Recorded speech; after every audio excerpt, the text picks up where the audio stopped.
teman-teman, untuk hari ini ya, di mana tema ini bagus banget karena mengangkat satu topik di mana anak berkebutuhan khusus atau yang banyak orang tahu adalah anak autis. Dan ini bukan satu momok yang di mana dalam tanda kutip orang nggak tahu, tapi menjadi harus tahu. Kenapa? Karena mereka mencari tahu bagaimana sih solusi alaminya.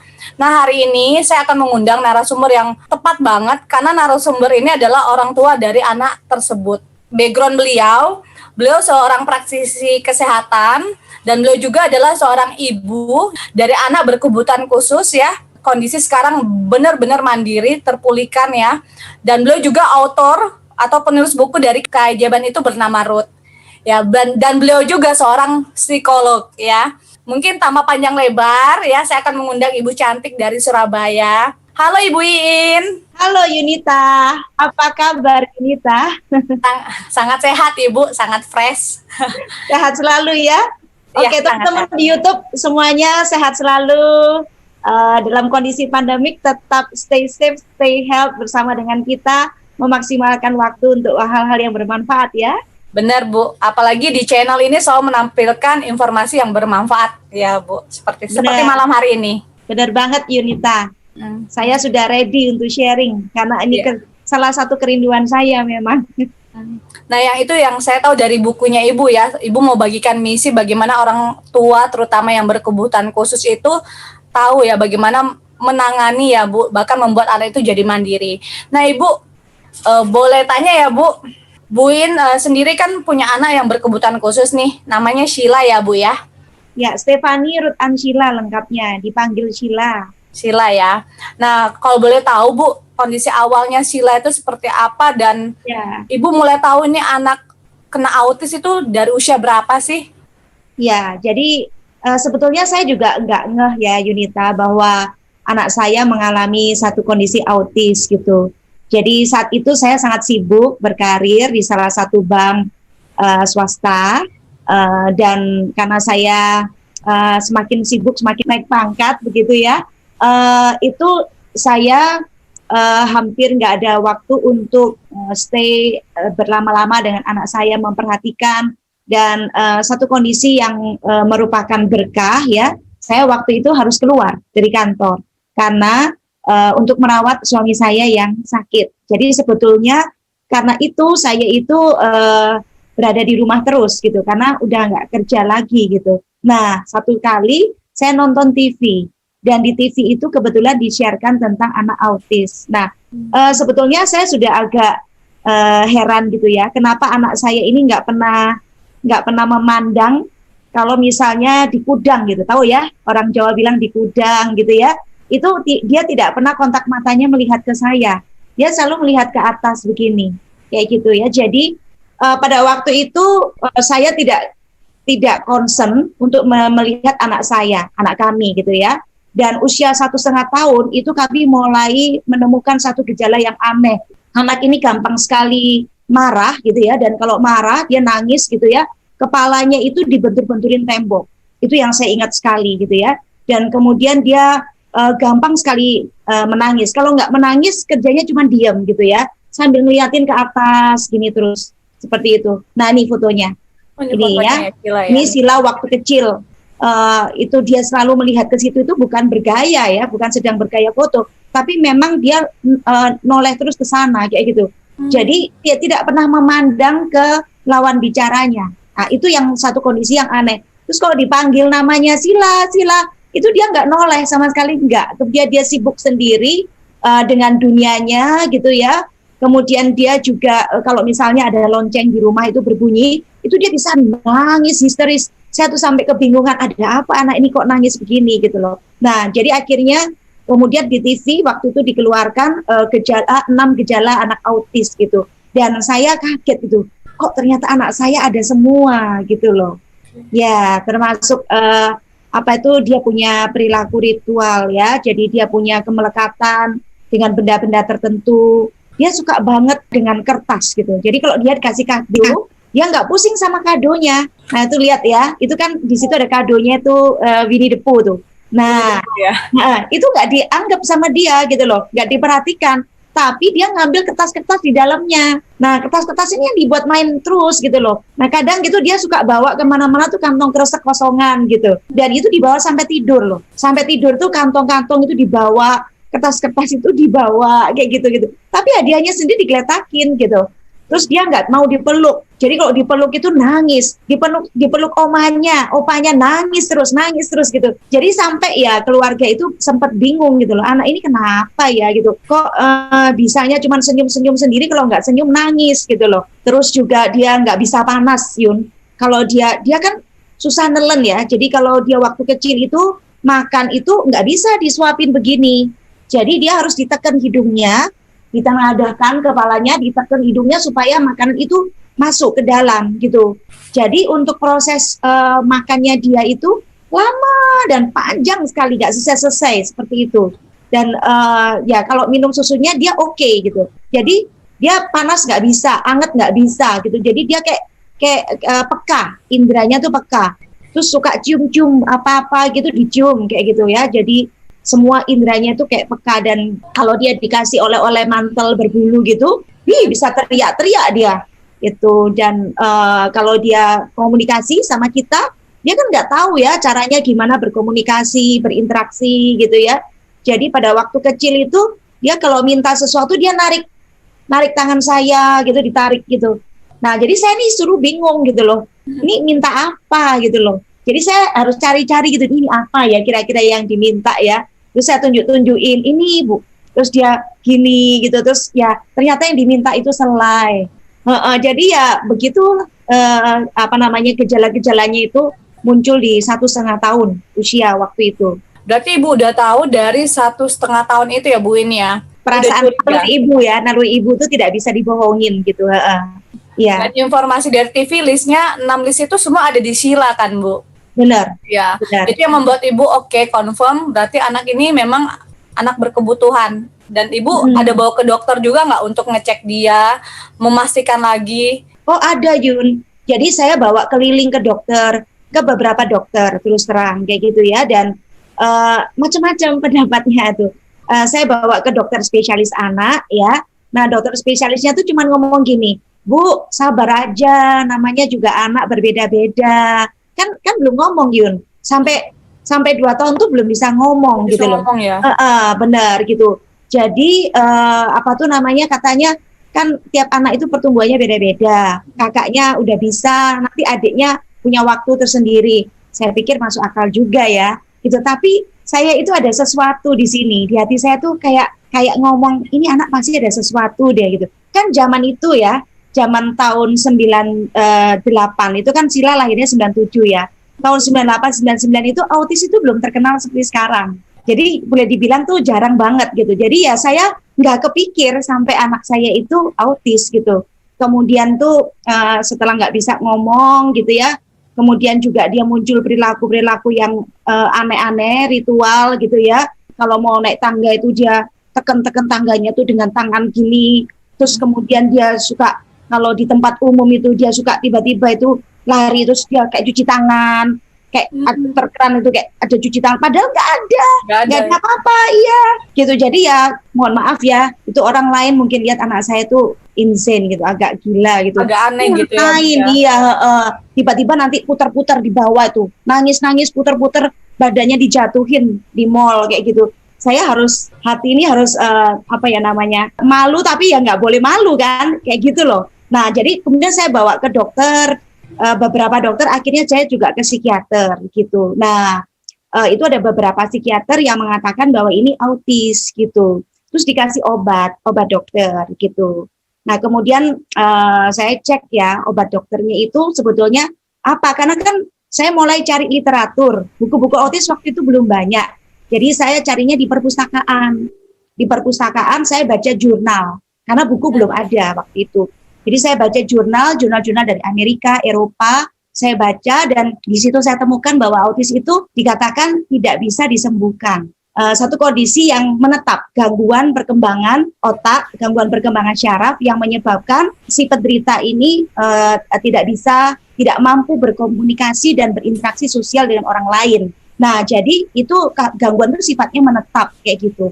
Nah, kok dikasih obat gitu, obat ini untuk apa? Ternyata yaitu obat untuk menenangkan gitu, karena maksudnya itu kalau dia hiper nggak bisa kan diterapi kan, nggak bisa dididik kan gitu, jadi untuk supaya tenang dikasih obat penenang kayak begitu. Nah saya takut gitu, jadi kemudian saya ketemu dengan seorang psikiater ya, namanya Kak Kresno ya, Dokter Kresno Mulyadi, kami panggilnya Kak Kresno. Nah, di situ itu saya mulai tenang perasaan saya, karena memang dinyatakan anak kami autis, tetapi cara Dokter Kresno ini menyampaikan kepada kami itu tidak menakut-nakuti sama sekali. Bahkan dikatakan bahwa bisa sembuh kok, dalam tanda kutip. Jadi dalam arti sembuhnya anak autis itu dia mampu masuk ke mainstream orang normal, jadi mampu menyesuaikan diri dengan masyarakat normal. Jadi bukan sesuatu yang sangat menakutkan kayak begitu. Jadi saya agak tenang, hatinya tuh agak tenang gitu ya, bahwa oh ya sudah, berarti mungkin anak saya ini masih ada masa depan ya. Walaupun anak saya itu belum diapa-apain waktu itu, cuman hati saya tuh sudah memutuskan ya udah saya mau terima anak ini gitu. Awalnya tuh ya kaget ya, bahkan shock gitu. Saya tuh kaget sekali loh, ini kok terima anak seperti ini harus diapain, saya nggak ngerti gitu kan. Walaupun pendidikan saya psikolog gitu ya, tapi saya nggak belajar tentang autisme infantil. Jadi autisme pada masa kanak-kanak itu nggak belajar waktu saya sekolah. Saya cuma belajar waktu sekolah itu autis pada penyakit schizofren, dan itu memang dia hidup dalam dunianya sendiri, itu menakutkan kayak gitu. Nah awalnya saya kira sama, ternyata enggak, beda. Autisme pada anak-anak itu berbeda, merupakan gangguan perkembangan kayak gitu. Jadi ya udah, saya kemudian mengikuti arahannya Kak Kresno untuk melakukan intervensi dini. Nah, jadi sebetulnya kalau mau dilihat ya, pertolongan terhadap Sheila di waktu kecil ini sudah dari Tuhan. Karena kalau bayangin Yunita, kalau saya tetap kerja berkarir di bank dengan kondisi naik pangkat terus, semakin sibuk kan, kalau naik pangkat kan di kerjaan begitu kan, pulangnya makin malam, saya mana ada waktu untuk melihatin anak-anak. Pagi mereka masih tidur, saya sudah berangkat. Malam saya pulang jam 9, mereka sudah tidur. Ya kan? Kayak gitu kan. Jadi nggak pernah sempat ngelihat. Nah, namanya juga babysitter, dia nggak sadar anak ini ada keanehan itu, ya dia nggak peduli gitu. Bukan anaknya sendiri juga gitu. Betul. Jadi saya memang ditolong Tuhan saat itu, kondisi itu ada, saya bisa mengawasi Sheila dan ketahuan. Nah, jadi saya bisa melakukan intervensi ini, betul gitu. Nah, ya. Yunita mau tanya nih Bu, dalam proses Ibu terapi Sheila nih, ya kan pasti fasenya kan usia 1,5 tahun sampai dia akhirnya bisa sekolah. Boleh tahu nggak Bu, kok kondisi Sheila ini sendiri waktu di lingkungan sosial, di lingkungan sekolah? Sheila ini sekolah kan ya. Bu? Apakah di sekolah, sorry ya Bu, karena rata-rata kan yang Yunita tahu sekolahnya di SLB ya, rata-rata ya, biasa orang tahu masukkan ke situ. Jadi gini, betul sekali Yunita pertanyaan kamu ya, bahwa di masa itu kan sudah saya sampaikan bahwa autis itu masih rare, sangat jarang gitu ya. Jadi di mata mereka itu, kalau sudah ada anak yang seperti ini, maksudnya para guru itu tidak sanggup mengatasi kayak gitu. Jadi akhirnya saya diarahkan ke sekolah luar biasa, karena waktu itu belum ada sekolah khusus untuk autis. Seperti zaman sekarang ini kan sudah mulai banyak ya. Nah waktu itu belum ada gitu. Jadi saya juga kaget ya, loh kok sekolah luar biasa. Setahu saya SLB itu adalah untuk anak-anak retardasi mental. Ya karena saya ada background psikologi tadi ya. Jadi saya mengerti gitu loh retardasi mental ini anak yang cacat, anak yang berbeda dengan Sheila. Gitu. Sementara Sheila yang saya pelajari dari jurnal itu, autis itu tidak berarti bahwa dia retardasi mental.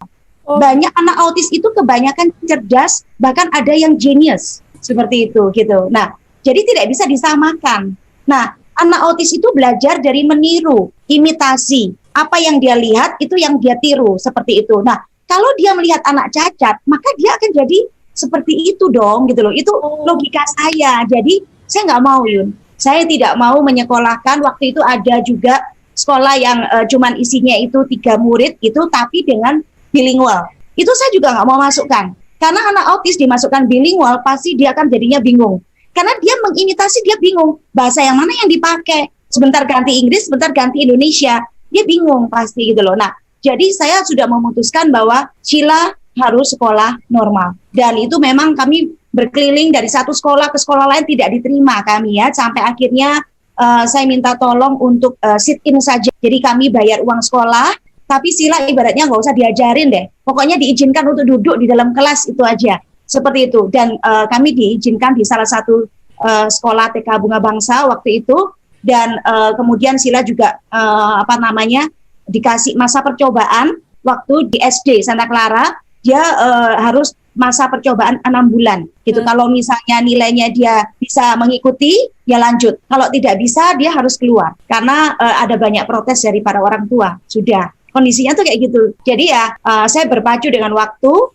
Selesai terapinya sila waktu itu menggunakan terapi LOFAS ya, LOFAS terapi, jadi Applied Behavior Analysis. Nah itu sampai dengan usia sekitar 5 tahun kayak gitu. Nah setelah itu sudah terapi itu harus dari saya sendiri yang melanjutkan, bersama dengan sekolahnya Sila. Nah itu satu masa yang tidak mudah bagi saya dan Sila tentunya. Sangat tidak mudah pasti Bu In. Saya dengarnya udah gini, wow, udah hati saya ini bergejolak loh Bu In. Kemarin gini, Ibu udah ditolak sana sini ya si Silanya ya Bu ya, karena konteks katanya kan kekurangan kan, terus akhirnya dapat satu kesempatan, itu pun juga ada targetingnya gitu dong, 6 bulan. Kalau masa ini percobaan gak lulus, ibu juga harus cari lagi dong ya. Belum lagi kondisi di lingkungan itu sendiri kan, melihat Sila ini kan beda Bu. Nah ibu sendiri bagaimana melewati fase itu dan bagaimana proses ngajarin Sila semua itu, boleh sharing gak Bu? Sebetulnya sorry Yun, saya dari awal sejak saya menerima ini anak ya, jadi ada satu momentum gitu yang membuat saya akhirnya menerima ini anak. Jadi pertama kan saya reject ya, nolak gitu karena shock ya. Tapi itu nggak lama untungnya. Setelah dari Kak Kresno itu kemudian saya betul-betul bisa menerima. Sejak itu saya nggak pernah ada pikiran anak ini kelainan. Dan saya tidak pernah berpikiran bahwa nanti kalau dia nggak lulus masa percobaan di SD gimana ya. Jujur nggak pernah ada. Nggak pernah ada di pikiran itu. Yang saya pikirkan adalah pasti bisa lulus, pasti bisa lanjut, pasti bisa nanti sekolah SMP, SMA, dan seterusnya seperti itu. Jadi saya tiap malam itu membisikin di telinganya terus gitu bahwa Sila, kamu anak normal, kamu anak sehat, kamu anak luar biasa, kamu pasti berprestasi. Nah dulu dia kalau kecil tuh suka dibeliin baju kayak Barbie itu ya, boneka Barbie itu, seneng banget gitu. Nah jadi saya tuh ngomong secara nggak sengaja gitu ya, saya ngomong gitu, Sila nanti jadi putri ya, jadi putri kamu nanti gitu. Yang ngomong aja, pokoknya semua yang bagus-bagus, yang indah-indah tuh saya bisikin di telinganya, kayak gitu. Pada waktu dia tidur, kayak gitu. Jadi jujur saya tidak ada satupun perasaan atau pikiran bahwa ini anak harus disekolahkan khusus gitu, enggak gitu. Jadi saya selalu menganggap Sila ini normal dari awal. Ibu udah memperlakukan udah normal, makanya ibu juga sangat excited dalam bagaimana melakukan ritual-ritual juga yang positif ke Sila itu sendiri ya Bu ya. Ibunya sendiri yang udah benar gitu ya Bu ya, sikapnya ibu gitu. Ya, jadi saya memang sudah putuskan untuk memberlakukan Sila itu tidak ada beda dengan kakaknya. Jadi kami tetap menanamkan kedisiplinan. Menurut saya pribadi sebagai orang tua anak autis itu diperlukan itu yang namanya tough love, cinta yang tegas seperti itu. Karena kalau cinta yang memanjakan, anak ini semakin gak jadi apa-apa. Tapi kalau cinta yang tegas ya, ketegasan itu diperlukan karena kita mencintai dia. Yang perlu kita pikirkan adalah nanti besarnya dia. Karena yang namanya orang tua kita nggak bisa menggaransi bisa mendampingin anak ini sampai umur berapa, kita juga nggak tahu kan gitu loh. Kalau suatu saat misalnya kita dipanggil Tuhan duluan, nah Silanya ini harus bisa mandiri. Nah itu yang sudah ada di pikiran kami, jadi kami menerapkan disiplin. Jadi pada saat terapi itu kami jujur melakukannya itu dengan sangat religiously. 8 jam sehari kayak orang kerja Yun, kemudian 40 jam seminggu. Itu rutin terapi terus. Ya kadang-kadang kami sampai saling berurai air mata. Saya tahu Sila kelelahan kayak gitu ya. Maksudnya harus ngomong ini, diulang lagi, nanti kalau nggak diulang lupa lagi. Ya itu kan buat dia kan proses yang menantang, tidak mudah gitu loh. Karena kan kognisinya dia nggak jalan kan kayak gitu. Tapi kami ngajarin terus. Misalnya ngomong satu kata merah gitu ya. itu ngomong itu 2 minggu loh, Yun, barusan dia bisa ngomong dan hafal. Awalnya itu dia nah gitu terus bolak-balik seperti itu. Nah, banyak orang yang orang tua anak autis itu melindungi. Saya bisa mengerti perasaan para orang tua autis. Tujuannya melindungi, memprotek ini anak, karena ini anak kan berbeda gitu, nggak sama dengan anak umumnya. Tetapi kebablasan. Jadi dalam istilah anak autis itu ada namanya shadow, ya, artinya itu bayangan. Jadi artinya orang yang paling dekat dengan dia yang bisa dipercaya oleh anak ini. Nah, saya terus terang tidak memperlakukan prinsip shadow ini ke Sila. Pada waktu dia masuk sekolah pertama, sudah langsung saya tinggal. Jadi dia memasuki satu lingkungan baru, itu langsung saya tinggal. Tinggal itu bukan berarti saya pergi. Saya duduk di luar. Dari jauh saya mengawasi, seperti itu. Tapi nggak berlaku sebagai shadow. Kalau bayangan itu duduk di dekatnya, begitu. Nah, sampai anak ini merasa nyaman, seperti itu. Nah, saya cuma berpikir aja, mau sampai umur berapa anak ini harus di-shadowin terus? Dampingin, bener. Nggak mungkin, gitu loh. Jadi saya sudah menerapkan cara pendidikan seperti orang normal, kayak begitu.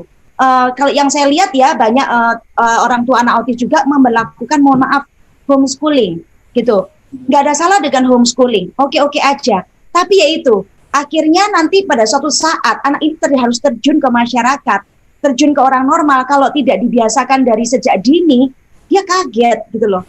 Nah, kaget itu nanti dia bisa perilakunya macam-macam, karena anak autis ini kan pada prinsipnya nggak bisa ngontrol emosi gitu ya. Nah, kalau dia emosi aja tanpa sebab, nggak bisa kontrol kayak begitu. Nah, kan nggak mungkin kalau kayak begitu di masyarakat dibiarin. Kan kalau misalnya kerja gitu, terus sama bosnya marah-marah itu, ya kan dikeluarin pasti kan, gitu kan. Nah, itu yang saya pikirkan. Jadi saya tidak mau menerapkan homeschooling ke Sila. Saya tetap memasukkan dia ke sekolah normal dengan satu resiko, ya dia dibully. Dia dapat bully-bulian banyak. Makanya dia suka sembunyi di perpustakaan. Kalau cari Sila, dijemput gitu, nggak ada Sila di lingkungan sekolah. Itu kita harus masuk ke perpustakaan, dia lagi baca buku di bawah meja.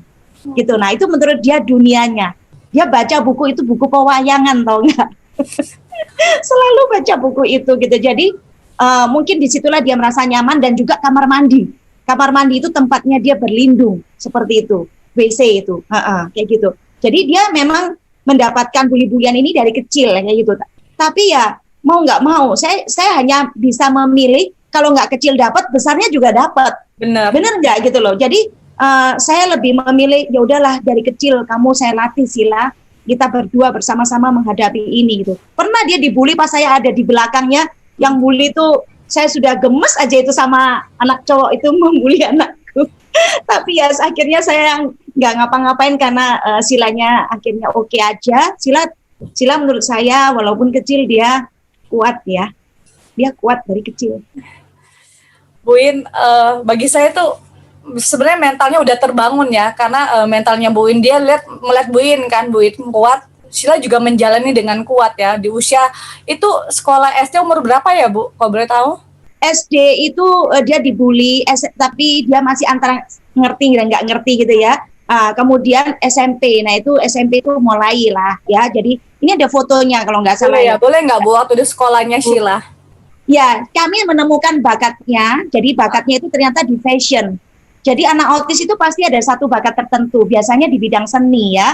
Kalau nggak gambar, nyanyi, main piano, nulis, kayak gitu. Nah, Sila ini kebetulan di fashion, gitu. Nah, dia ini adalah piala juara 1 yang pertama kali dia dapat. Wow. Tapi Yunita bisa lihat ya, dari wajahnya, ya, dari senyumnya, masih kayak takut-takut gitu kan, gitu kan. Jadi dia sebetulnya juga nggak terlalu pede saat itu. Cuman kalau dia itu di panggung, dia jadi orang berbeda. Begitu turun panggung, dia balik Sila lagi. Ya ini dia nggak pede gitu. Nah, sampai pada waktu itu SMP. Nah, SMP itu dia betul-betul dijauhi sama teman-temannya karena dia mengaku sebagai anak autis. Untuk pertama kalinya dia ngaku pada saat kampanye OSIS. Kampanye OSIS kan harusnya ngomong tentang menjual diri kan. Ya, tapi dia mungkin bingung ya, apa yang mau saya jual? Ya udah saya ngomong aja bahwa saya anak autis gitu. Nah, sejak itu dia dijauhi semua teman-temannya, bahkan kakaknya sendiri menjauhi. Jadi Sila tuh ngalami proses itu. Tapi dia jalanin aja, dia tetap sekolah seperti itu, ya kan? sampai akhirnya dia punya 5 sahabat pertama. Nah, dia punya 1 sahabat pertama, terus akhirnya jadi 5 orang, itu kelompoknya yang sampai sekarang dia bersahabat dengan temennya ini, kayak gitu. Oke, ini kan berarti fase si Sheila udah masuk di SMP ya Bu ya. Nah, kalau boleh tahu dalam segi pelajaran nih Bu, belajar apapun ya Bu, ya nulis atau matematika atau apapun ya Bu, mereka biasanya tantangan banget. Kenapa ya Bu kalau boleh tahu? Dan Sheila sendiri waktu sekolah belajar itu gimana Bu dengan perihal pelajaran? Ya, terus terang sangat menantang Yunita, apalagi pelajaran matematika. Jadi anak autis itu lemah di kognisi, di pemahaman. Mata pelajaran matematika ini ya dapatnya 2, 20, 40. Kalau bisa dapat 60 tuh udah senang banget kayak gitu. Itu ya cukup lama ya prosesnya gitu. Jadi walaupun terapinya yang low fast terapi ini adalah semacam menjembatani untuk dari Sheila yang punya dunianya sendiri, supaya dia bisa nyambung dengan dunia luarnya. Itu fungsi terapi. Nah, karena cepat ya terapinya diadakan, jadi akhirnya Sheila bisa masuk ke sekolah umum kan, gitu. Tetapi tetap saja gitu, untuk pelajaran-pelajaran tertentu yang sifatnya pemahaman, itu ya dia berjuang gitu. Makanya pada waktu SMA dia nggak mau, betul-betulan ngotot nggak mau masuk ke Sindui, sekolah kakaknya. Dia merasa nggak sanggup gitu loh. Ya, dan dia masuk di SMK, sekolah menengah khusus, dan dia milih jurusan masak kayak gitu. Jadi yang sifatnya banyak praktek kayak begitu gitu. Nah, tetapi saya bersyukur banget. Jadi pada waktu itu saya dikenalkan dengan seorang dokter. Ini dokter dari Thailand ya, dan saya berkesempatan datang terus ke seminar-seminarnya. Dan saya sempat tanya jawab pribadi juga ke dokter-dokter ini, dan mereka memang punya penelitian secara khusus dengan anak autis, dan saya bersyukur banget saya ketemu ini Alpha Meta.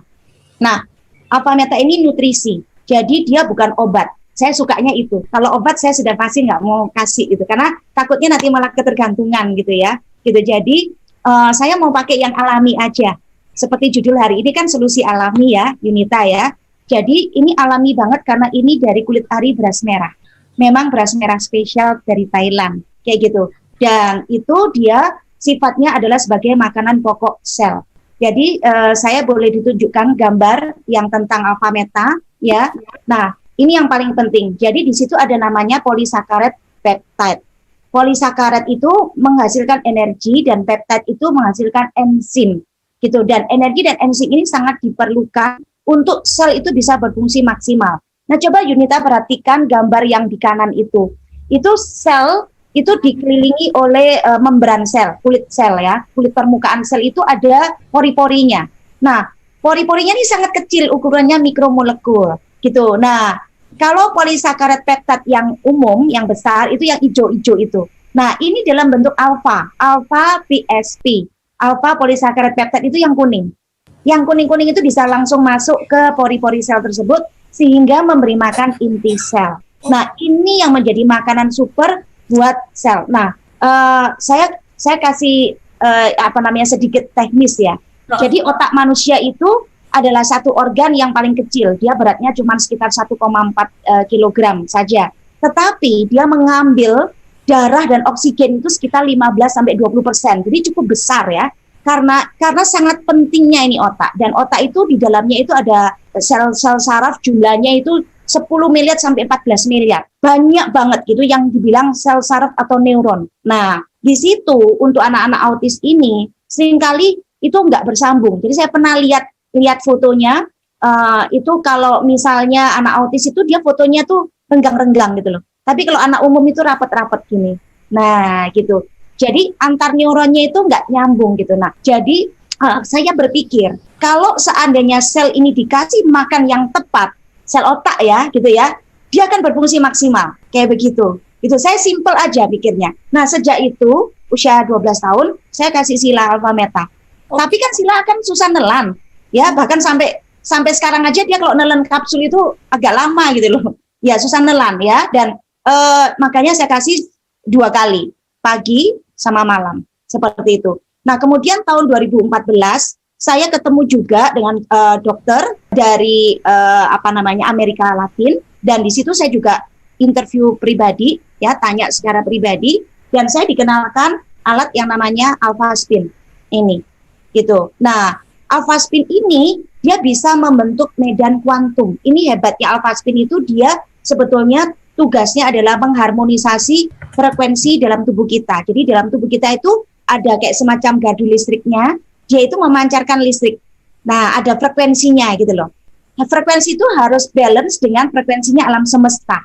Tetapi karena kan kita hidup ini dalam zaman radiasi, betul nggak?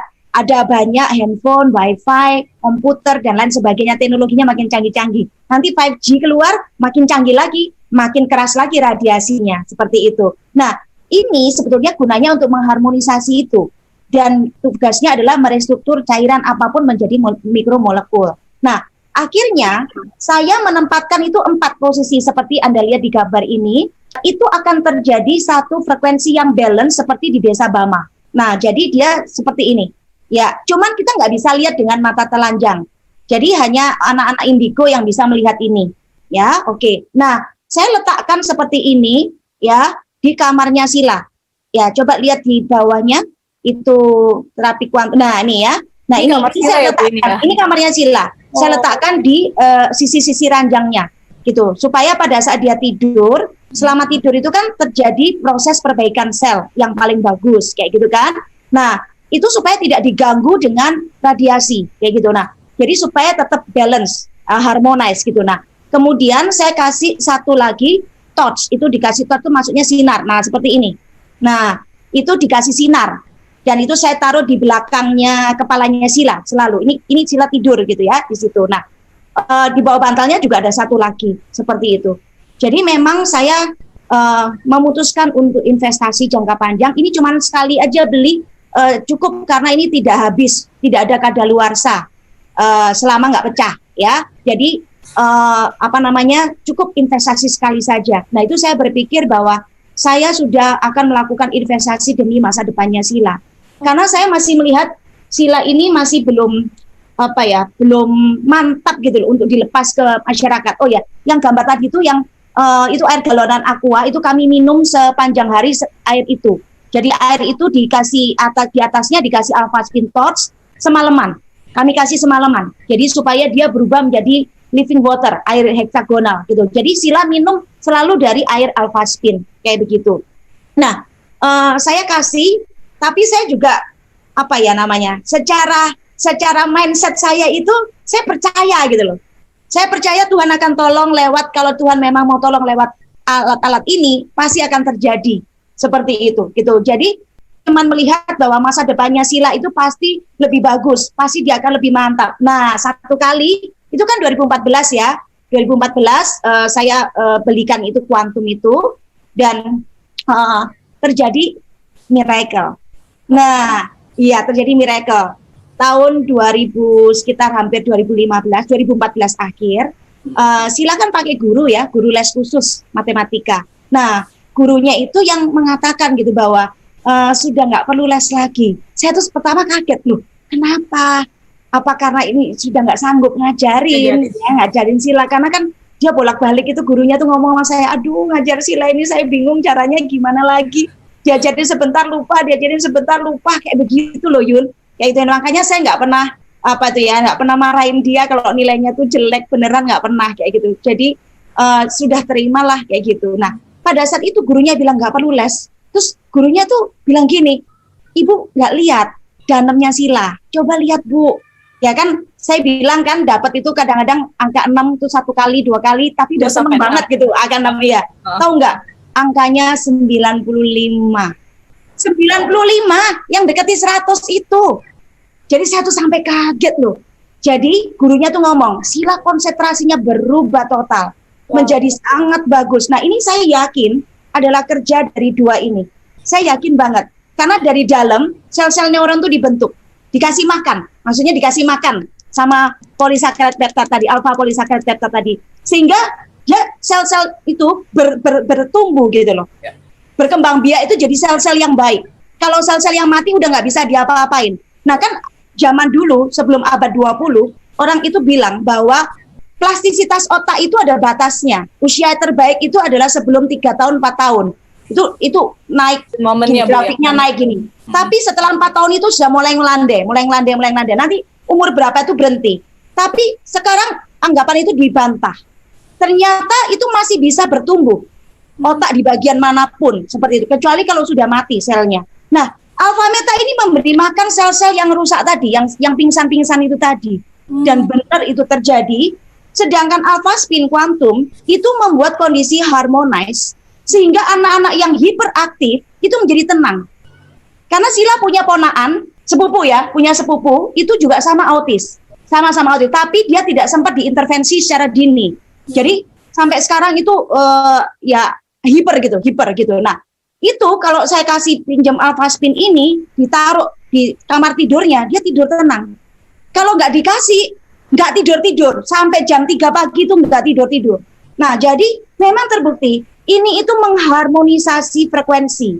Kuantum itu mengharmonisasi frekuensi, membuat tenang, dan itu mempengaruhi frekuensi di dalam badan si anak autis ini menjadi ikut tenang. Jadi secara tidak langsung itu ditenangkan ini anak. Nah, pada saat kondisi bisa ditenangkan, disitulah anak jadi terapi. Kalau tidak bisa tenang, hiper terus, gimana mau terapi? Nah, ini Sila juga pakai ya di kepalanya, karena dia termasuk autis yang ada AVM. AVM itu adalah arterioveno malformation. AVM ini sekarang ini menurut dokter mulai banyak diidap oleh remaja-remaja. Saya yakin ini adalah salah satu akibat dari radiasi anak-anak milenial. Banyak sekali yang mengalami AVM. Nah, AVM itu adalah kayak varises, Yun, tahu ya varises ya, di kaki itu. Nah, tapi ini di otak. Jadi pembuluh darahnya tuh bulat gitu. Ya, itu kan aliran darah. Kalau cepat, dia jadinya buntu kan di situ kan, tersumbat kan, karena kan nggak bisa jalan lagi kan. Nah, itulah terjadi yang namanya kejang dan tam. Nah, dia tuh nggak boleh kecapean, nggak boleh berdiri terlalu lama, nggak boleh emosi, harus dijaga semuanya. Dan dia kalau pusing, dia selalu pakai bandu alfaspin itu tadi. Itu tadi tuh, alfaspin itu bukan bandu. Iya. Jadi passion juga Bu ya di kepala Sila ya. Bener, alfaspin 2 ini dia lagi pusing nih waktu itu saya foto, gitu di mall itu kondisinya, kayak gitu. Ya, itu akibatnya akhirnya saya merasa lega ya, Yunita ya, bahwa kami berdua, saya dan suami saya mengambil keputusan itu tepat gitu. Memang harganya waktu itu buat kami itu lumayan gitu ya. Tetapi saya berpikir gini loh, untuk masa depan anak kamu masa mau tawar-tawaran sih, gitu loh. Masa terus orang tua itu nyerah, ya udah nggak ada duit, ya mau gimana lagi, kan nggak mungkin. Namanya orang tua itu pasti berjuang semaksimal mungkin. Nggak ada uang dicari-cariin kan, kayak begitu gitu loh. Nah, itu akhirnya kami investasi ya, 1 set itu ya, alfaspin 2 set kami belinya. Nah, itu akhirnya kami benar-benar syukuri, itu menjadi satu keputusan yang menurut terbaik, saya adalah keputusan yang terbaik. Ya, karena sekarang masa itu udah lewat, Yun. Ya. Sila sekarang sudah usia 23 tahun. Jadi kenal media ini dari usia 12 tahunan ya Bu ya, dari tadi SMP. Ya. Pertama alfa meta dulu, terus kemudian alfaspin itu tahun 2014 gitu. Tadi Ibu bilang ya. Iya, dan saya nggak mau pakai coba-coba loh. Saya udah langsung saya putuskan beli, saya serahkan semuanya pada Tuhan, bahwa ini Tuhan bekerjalah lewat alat ini. Saya percaya anak saya pasti akan pulih total, akan bisa maksimal seperti itu. Jadi sudah mindset saya tuh udah membayangkan dia itu benar-benar jadi orang gitu loh, ngerti ya? Jadi orang itu seperti apa. Nah, ini coba dilihat prestasi Sila berikutnya. Itu kan tadi kan 2014 saya pakaikan alfaspin ya. Ini 2014-an. Jadi dia sudah jadi model waktu itu, model profesional, suka disewa-sewa gitu ya, gitu. Nah, kemudian tahun 2015 itu prestasi keemasannya dia, tahun keemasannya dia. Ya, nah ini dia lulus jadi chef ya dari Utimo International. Dia lulus dengan satu penghargaan khusus ya waktu itu ya, dia dapat penghargaan khusus kayak gitu. Nah, ini dia jadi koki itu dia disempet di India waktu itu. Nah, terus kemudian ini prestasinya dia sejak tahun 2015 sampai 2018. Jadi kamu lihat ya, perhatikan ya Yun ya. 2014 itu saya memakai alfaspin, alfa meta itu sebagai kombinasi seperti itu ya. 2015 tuh mulai terjadi satu persatu miracle ini. bukan secara itu saja. Pada saat dia naik nilainya, dia berprestasi macam-macam, kan pasti PD-nya kan naik kan gitu loh. Bener. Tapi sebetulnya sebelum ini dia itu ikut satu kegiatan komunitas kami yang namanya Value Your Life Bootcamp. Ini kegiatan juga membantu secara mindset dan mental gitu loh. Perkembangan mentalnya Sheila. Benar gitu. Karena anak ini betul-betul dapat banget PD-nya, dapat banget dia mencintai dirinya. Orang kan harus mencintai dirinya. Tadinya tuh mungkin dia ya sempat jengkel ya, aku kenapa kok dibully terus, aku kenapa kok dianggap berbeda. Mungkin ada lah ya perasaan seperti itu, cuman dia nggak ngomong aja gitu. Nah, sejak ikut bootcamp itu, dia benar-benar totally mencintai dirinya, dia memaafkan orang tuanya, papanya dia maafin, kayak gitu. Kemudian sejak itu mulailah terjadi satu demi satu miracle. 2015 sampai 2018 yang foto tadi itu. Ya, itu Putri Indonesia, kemudian itu dari Ning Surabaya, Putri Indonesia Persahabatan ya, kemudian jadi Putri Citra, kemudian ini Miss Culinary Jawa Pos, kemudian ini Putri Miss Multinational. Saya cuma ambil beberapa saja. Nih pialanya nih, ini bisa lihat nih. Pialanya dia ya. Wow, benar-benar jadi pialanya ya Bu ya. Gitu. Benar, merupakan satu kombinasi. Nah, ini Sheila sebagai Miss Multinational Indonesia 2018. Waktu itu Duta Indonesia pergi ke India dan dia menang sebagai Best Personal Interview. Kayak gitu. Wow. Padahal dulu dia nggak bisa ngomong loh, tapi dia dapat penghargaan justru di bidang personal interview. Ada nggak Bu interviewnya dia? Maksudnya Sheila ngomong ya Bu, boleh nggak Ibu tampilin? Maksudnya Sheila ini nggak ada, karena disimpan sama dirinya. Tapi dia jadi tamu kehormatan ada videonya. Sempat waktu itu dia diundang oleh John Robert Power dan dia diminta untuk mengisi satu acara. Para tamu undangan semuanya, kita tahu bahwa sebenarnya Sheila, kalau mungkin belum kenal ya, Sheila ini juga merupakan salah satu wakil dari Surabaya, betul ya, untuk mewakili Jawa Timur. Dan alhamdulillah juga Sheila ini sekarang mau bertolak ke India. Sheila boleh cerita, Sheila ini sekarang kesibukannya apa? Kok mau ke India ngapain? Syuting film?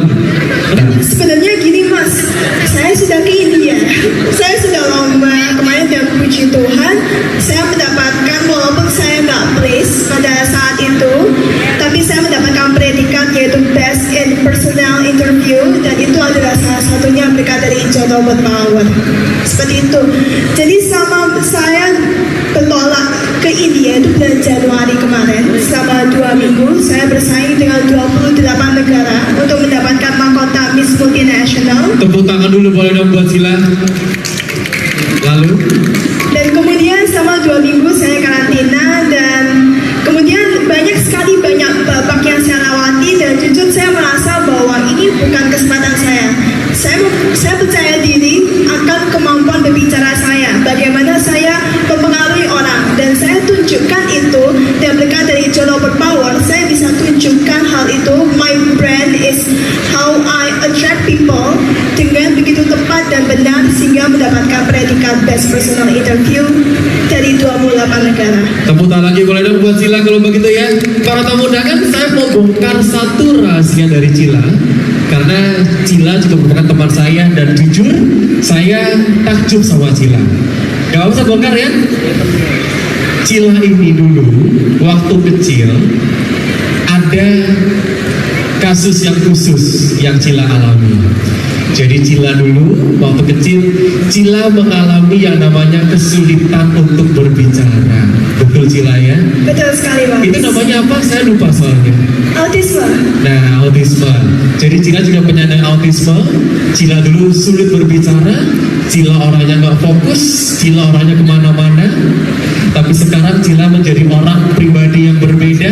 Tentu saja itu juga merupakan suatu hal yang sangat mungkin kalau kita semuanya yakin dan juga percaya. Betul sekali. Iya. Wow. Jadi seperti itu yang kami alami ya. Jadi istilahnya saya dan suami sudah melewati masa-masa penuh tantangan. Merawat anak autis itu tidak seperti membalik tangan, tapi bisa sangat menyakitkan kadang-kadang ya, sama-sama sakit ya, seperti roller coaster kami. berulang-ulang naik turun seperti itu, bahkan kadang-kadang terjadi penurunan seperti itu ya. Dan kami melewatinya. Sekarang Sila sudah menjadi seorang wanita ya, sudah menjelang dewasa kayak gitu, dan kami berbangga karena dia sudah bisa cari uang sendiri. Wow. Ini Sila sudah menjadi wanita yang normal, yang bisa hidup di masyarakat umum sesuai dengan tatanan masyarakat yang ada gitu ya. Jadi bisa berguna lah untuk masyarakat, dan dia bekerja sebagai professional model, sebagai community manager di Web Novel Indonesia, dan juga dia masih sempat ikut kuliah di Universitas Terbuka Ilmu Komunikasi. Semua ini dia lakukan, saya nggak nyuruh Yun, benar-benar nggak nyuruh, tapi dia mengajukan sendiri, dia berkomitmen sendiri, dan tidak ada satu peser pun uang yang saya berikan kepada dia. Jadi dia sudah bisa menghidupi dirinya itu sudah sejak lama. Sejak dia di Otimo itu dia sudah mulai bisa menabung uang gitu, dan sekarang dia juga sudah berpenghasilan sendiri, nggak pernah minta apapun sama kami. Bahkan beberapa kali saya dan suami ditraktir ditraktir sama Sila gitu, sampai kami ini apa ya, terharu banget. Dulu anak yang dibilang autis, yang kita nggak tahu ya masa depannya seperti apa. Tadi saya cuma membayangkan aja, saya cuma membayangkan dia jadi putri, saya membayangkan dia jadi orang benar-benar. Sekarang terjadi loh satu persatu, benar-benar terjadi satu persatu. Makanya satu pelajaran buat saya terima kasih banget sama komunitas yang membuat saya bisa seperti ini. Tanpa komunitas ini saya nggak mampu, benar. Thank you komunitas FFG yang mengajarkan saya untuk selalu positif, dan itu yang memberikan satu pelajaran bahwa jangan pernah ada pikiran negatif. Bapak Ibu dimanapun Anda berada yang punya anak ABK, lihatlah masa depan mereka yang cerah. Bayangkan terus masa depan yang indah, yang akan menjadi orang luar biasa. Bayangkan saja terus, walaupun kelihatannya nggak mungkin, bayangkan aja terus. Karena ternyata Tuhan itu ada. Keajaiban itu sungguh nyata. Hanya Tuhan yang mampu, walaupun kelihatannya nggak mungkin. Dan Yunita tahu apa yang saya investkan untuk beli barang-barang itu dikembalikan semua sama Tuhan berlipat-lipat. Kami naik secara keuangan karena saya percaya ketika saya investasi itu niatannya apa. Kalau niatannya tulus, orang tua yang mau berjuang untuk anaknya, nggak mungkin Tuhan itu diam saja, nggak mungkin Tuhan itu tertidur. Tuhan itu bangun dan tahu persis perasaan kami ini berjuang mencari uang itu seperti apa, dan semuanya dikembalikan berlipat-lipat-lipat. Thank you. Dahsyat ya Bu In ya, kayaknya bener-bener totally bukan hanya Ibu happy aja, karena Ibu sesuai yang Ibu mau, akhirnya seorang Sheila mandiri dan diterima di lingkungan yang seperti Ibu harapkan. Saya sampai termes-mes lah Bu, dan mungkin teman-teman yang lagi nonton acara malam ini, menurut Yunita ya Bu ya, dari yang Ibu sharingkan berarti tidak ada kata terlambat. Walaupun usia sudah 12 tahun baru memulai ya satu progres Sheila ya Bu ya, dengan medianya, sambil juga Ibu juga polanya yang dengan benar apa segala itu ya. Dan hari ini Sheila seperti ini, berarti nggak ada kata terlambat, karena banyak orang tua di luar sana ya Bu ya, kehilangan golden moment itu, mereka tuh udah ragu untuk anaknya bisa nggak, ada harapan nggak. Tapi hari ini Bu In menjawab itu dengan sangat clear Bu, ada harapan. Kalau Sila aja yang usia 12 tahun baru mulai, dan usia 15 tahun itu dia baru mulai pakai Alphastin, itu bisa mengalami satu keajaiban yang seperti ini, dan betul-betul masa depannya berubah total dan menjadi anak yang mandiri seperti ini. Apalagi kalau Bapak Ibu yang menggunakan media ini dari kecil. Tapi sekali lagi Yun, bukan hanya media ini saja. Karena saya tidak sedang jualan barang. Saya ngomong ini karena memang ini nyatanya. Tapi sekali lagi, kalau misalnya Anda pakai media ini tapi dengan satu pertanyaan, bisa nggak ya? Aduh, kayaknya nggak mungkin deh. Ini barang cuman kayak kaca begini, mana mungkin bisa. Kalau pikiran itu terus ada, sama aja Yun. Tapi kan dari awal tadi saya bilang, saya percaya bukan sama ininya. Ini memang buatan Jerman, tapi saya nggak ngerti ini dibuatnya seperti apa gitu. Tapi saya percaya Tuhan. Saya percaya Tuhan bekerja. Kalau mau bekerja lewat alat, sesederhana apapun alat itu, dia akan bekerja. Seperti itu gitu. Jadi termasuk saya percaya pada saat membeli ini, kondisi uang berapapun saya tetap beli. Saya bilang saya mau membeli masa depan anak saya. Dan itu memang terjadi. Sekarang masa depan anak kami betul-betul luar biasa. Kayak gitu. Jadi kalau misalnya teman-teman semuanya sudah bisa melakukan ini pada saat anak-anaknya masih kecil, wah itu pasti berbahagia banget. Bisa Tapi lebih cepat ya Bu ya. Ya, harus ikuti dengan rasa percaya itu tadi, kayak gitu. Ya. Bu, itu saya lihat di belakang itu ada poster Bu, keajaiban itu bernama Ruth ya. Karena saya juga lihat kan di flyer ya, Ibu juga menuliskan ya kisah perjuangan Ibu ya di buku tersebut Ibu. Boleh cerita nggak Bu tentang yang di belakang itu Bu? Biar teman-teman yang nonton ini tahu. Jadi tahun 2000 berapa ya saya? 2019 ya. Ya, 2019 saya itu tergugah. Saya benar-benar kayak merasa digugah pada waktu saya jalan pagi. Saya kok nggak bersuara ya. Jadi saya ini kan bukan penulis sebetulnya gitu loh.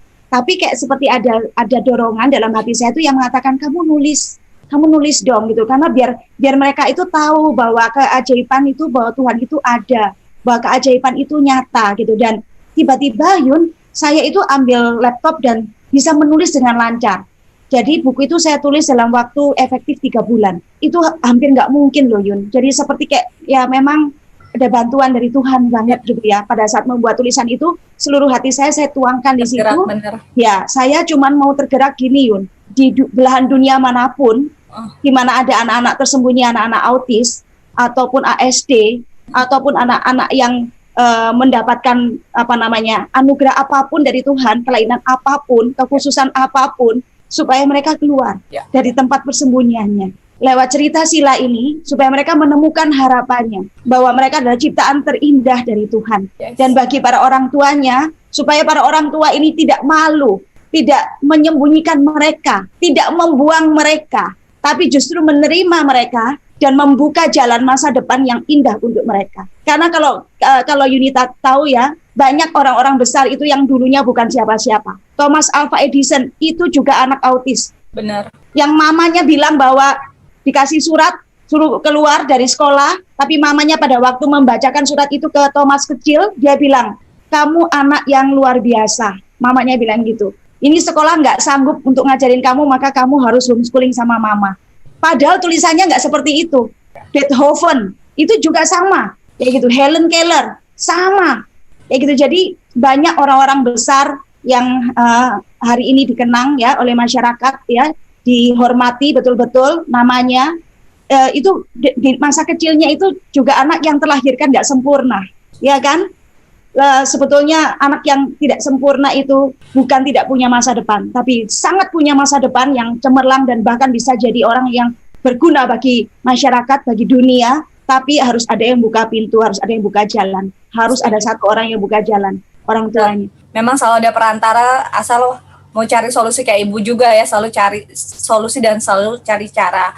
Bu In, di YouTube saya ngeliat ya Bu, banyak chat, itu mereka sampai ini loh Bu, dengar sharing Ibu tuh teremes-emes gitu ya, perjuangan Ibu dan Sheila, dan hasil seperti ini Sheilanya ya Bu.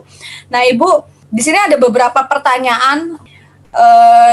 Yunita, ya Bu. Bagi 3 pertanyaan yang masuk, saya mau kasih buku saya ini secara gratis. Oh ya? Wow. Untuk 3 pertanyaan yang masuk. Ya, Yunita yang pilih 3 saja. pertanyaan ya Bu ya? Ya, Yunita yang pilih aja. Oke, Yunita yang pilih ya berarti ya. Jadi teman-teman siapapun yang Yunita tampilkan pertanyaan berarti Anda beruntung. Semua beruntung juga. Hari ini dengar sharingin hari ini pun juga beruntung teman-teman ya. Nah ini ada pertanyaan pertama Ibu dari Ibu Sulastri. Ibu, bagaimana jika ABK sudah 15 tahun? Apakah alpha meta dan alpha spin itu bisa sangat membantu? Ya, oke. Jadi alpha meta dan alpha spin ini bukan obat, bukan juga suplemen, tapi ini adalah makanan utama dari sel. Jadi sekarang pertanyaan saya, apakah anak Ibu 15 tahun itu juga terdiri dari sel? Sama kan? Jadi kalau itu terdiri dari sel, maka sel-sel itu harus ada yang diperbaiki. Bahkan kalau ibu sehat, ya, ibu sehat, punya anak juga sehat, apakah perlu untuk konsumsi alpha meta ini? Apakah perlu untuk memakai kuantum di rumahnya? Sekarang tergantung mindsetnya ibu. Ini bukan obat sekali lagi. Jadi saya tidak memberikan ini obat untuk autis, bukan, ya. Tetapi ini adalah memberi makanan kepada sel anak saya yang saya tahu sel-sel otaknya itu ada yang tidak berkembang. Jadi saya cuma berpikir simpel, kalau ini diberi makanan yang tepat, nutrisi yang tepat, sel itu selama belum mati dia akan berkembang biak, dia akan menjadi sel yang sehat dan dia berkembang biak menjadi anak-anak yang sehat. Nah, anak ibu walaupun udah usia 15 tahun, apakah sel-selnya kemudian hilang? Kan enggak. Sel-selnya kan tetap ada. Jadi sel-selnya itu juga tetap harus diperbaiki. Karena fungsi sel itu ada 4. Mendetoks diri dari racun, memperbaiki diri, meremajakan diri, dan memproteksi diri. Apalagi sekarang zaman pandemik. Dalam pandemi kita harus memproteksi diri.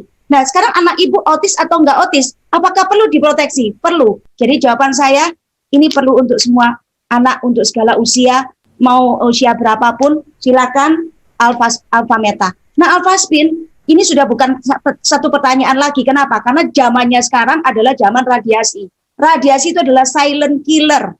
Ya, kita tidak bisa memilih tempat yang mana bebas radiasi, tidak ada toh. Kalau tempat bebas rokok ada, tapi tempat bebas radiasi tidak ada loh.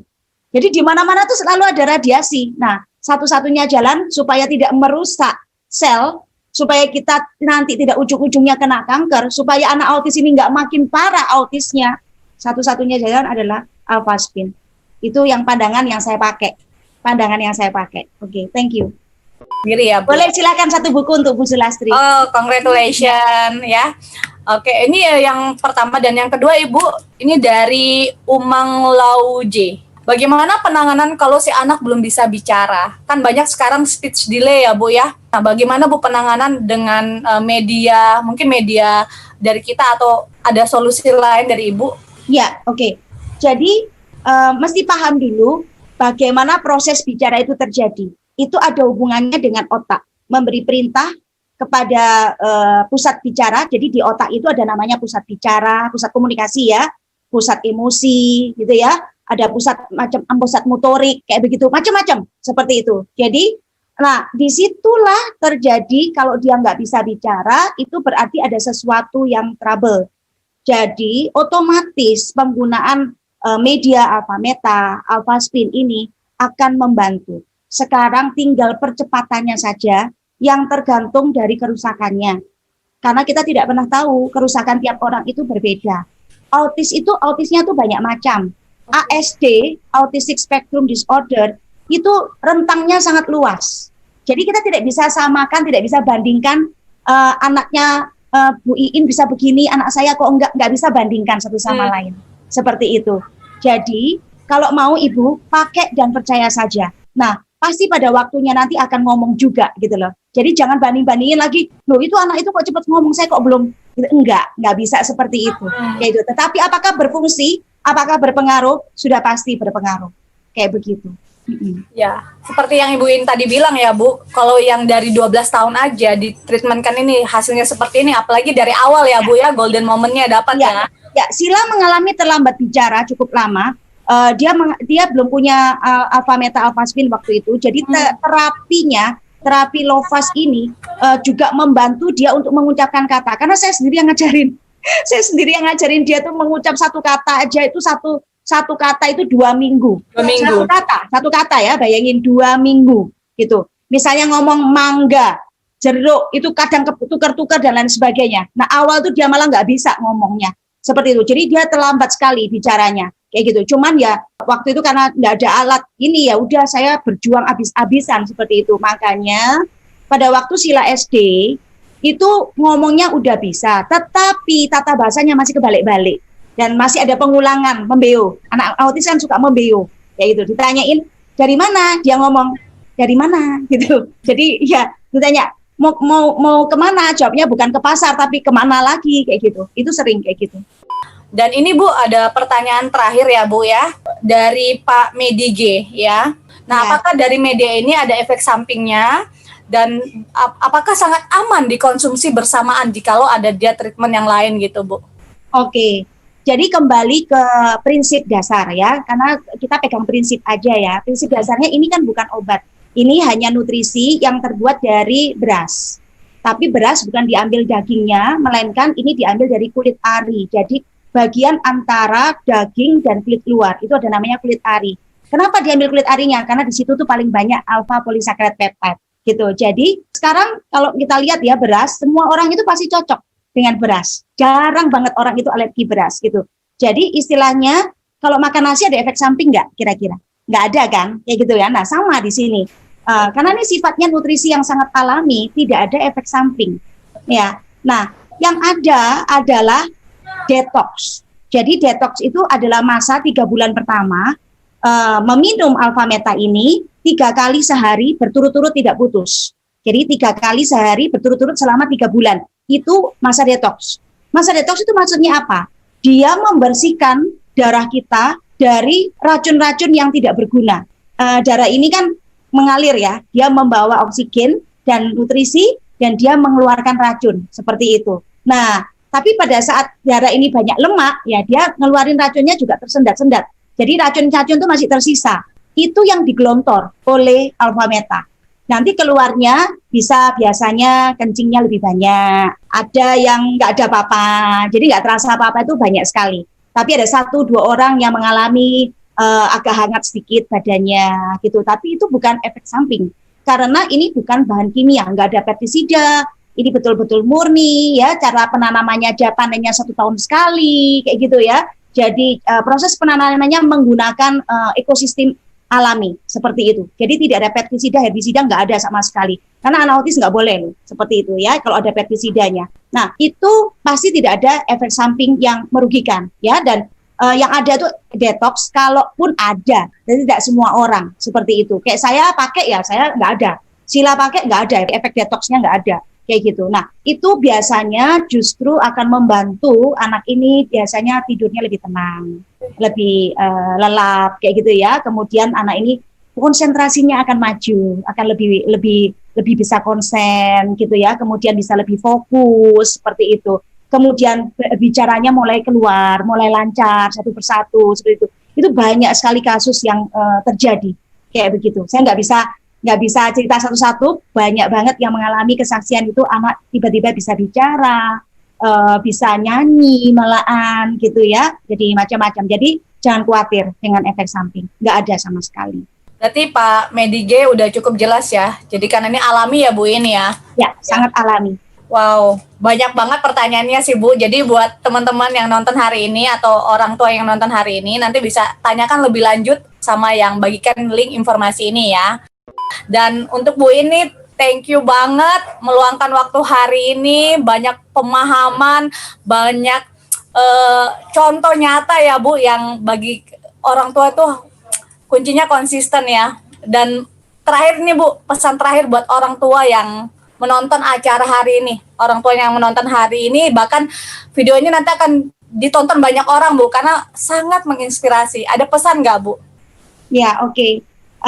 Pesan saya sederhana, anak adalah God's special gift, pemberian spesial dari Tuhan. Jadi apapun dia, datangnya adalah istimewa, adalah sesuatu yang baik. Dan tugas kita kan bukan pemilik, tapi kita adalah pemelihara, kita adalah pengelola. Jadi yang pemiliknya adalah Tuhan. Jadi tugas kita di sini adalah memelihara dia, menyayangi dia, menyirami dengan kasih sayang yang tulus, sampai apapun yang kita lakukan buat anak ini. Dan kita menyiapkan jalan buat dia, mengantarkan dia ke masa depan yang cemerlang. Dan itu tidak ada yang akan menghalangi kita, karena Tuhan akan bersama dengan kita, orang tua yang punya keyakinan terbaik untuk anak-anaknya, termasuk untuk anak-anak autis ini. Percaya saya, anak autis, anak ASD adalah anak yang luar biasa. Anda akan menemukan satu kelebihan atau bahkan lebih kelebihannya yang luar biasa, pada saatnya itu akan keluar, mencuat, dan bersinar. Thank you. Wow, thank you Bu Iin. Thank you buat semua yang nonton hari ini. Sehat selalu Bu Iin. Salam buat Sheila. Terus berkarya dan membagikan hal-hal baik buat dunia. Oke, teman-teman. Acara udah selesai. Semoga dari sharing malam hari ini memberikan banyak saran, cara, dan tinggal ambil keputusan untuk melakukan apa yang Bu In sudah sharingkan ya. Itu aja, mungkin bisa say hello untuk teman-teman terakhir ya Bu. Saya doakan yang terbaik untuk Anda semuanya. Oke, thank you. Oke, Bye-bye. thank you. Bye semua.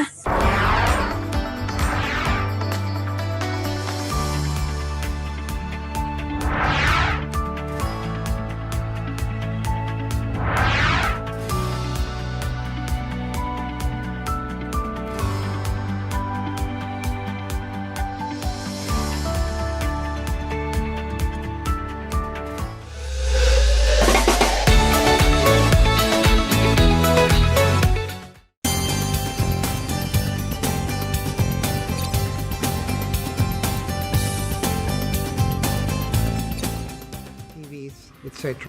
AlphaSpin's applications include establish a natural quantum energy, harmonize your living environment, increase the absorption of face and body creams, improve metabolism, contribute to slowing down the aging process, water structure,